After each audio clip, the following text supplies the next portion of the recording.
my name is Virginia. Thank you for joining me again for Virginia's psychological topics and meanderings through life as we together try to figure out inch by inch what it all means so that we can discover our higher purpose and how we can be our very best and bring out the very best in the world around us and the people who we share this planet with.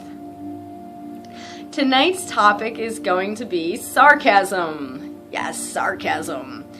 And now this is a topic which is, well, let's just say it's very prevalent in our society, especially in the United States. And sometimes we don't even give it a second consideration because it's so typical. And often we even associate it with a great wit, okay? A great sign of intelligence. But I have kind of a different take on that, and it's developed over the years, having gone from being a very sarcastic person for a good portion of my life, and still continuing to work on reducing the amount of sarcasm that I used. I think we all have, some sarcasm in us, some irony that we like to express, some things in us that are just hard to say another way. But what I want to talk about is when it actually becomes, your normal way of being, your normal way of interacting with people. That's when I think sarcasm is very damaging.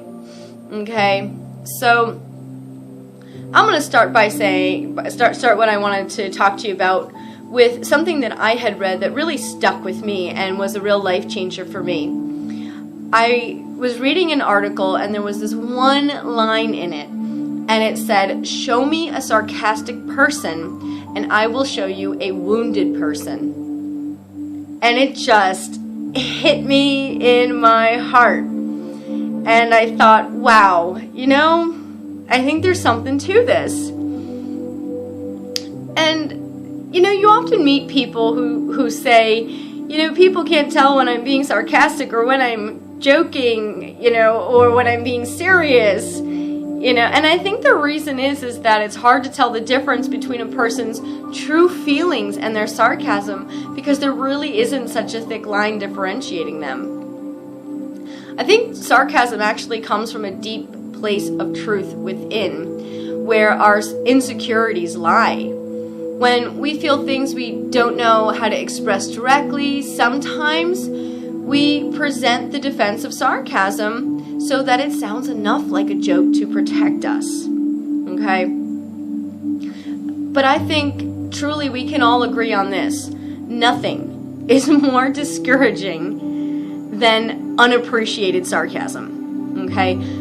Though it may be considered wit, I find it to be the lowest form of wit. The reason being because it is so often used as a means of belittling others to make yourself feel better, smarter, and besides hurting others, it puts a really bright spotlight on your superiority complex. And though a superiority complex may look like somebody who's highly confident in themselves, the reality is that superiority complexes are based on deep levels of insecurity and what we do as a defense mechanism to try and redirect the spotlight from those insecurities, which so often ends up in the form of sarcasm. So I say, use kind words instead. Use your wit to lift people up. As Emily Post said, a ready smile is more valuable than a ready wit. Sarcasm wastes words that could be put to better use. And really, kind words are the best thing that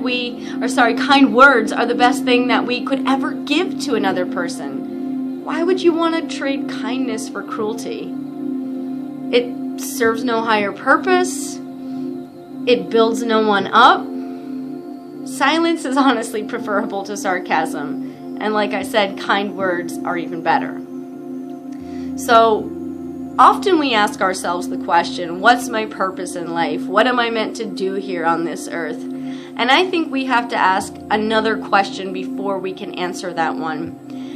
And that question is that it is critical to consider how you want to approach life and the relationships in the short time you have here on Earth. Each of us has something valuable to contribute, without a doubt. And I believe everything you do after figuring out your approach will define the impact that you will have while you are here.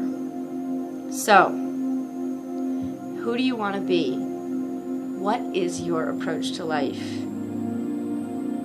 Thank you for joining me. I look forward to your thoughts and comments. I'll see you next time.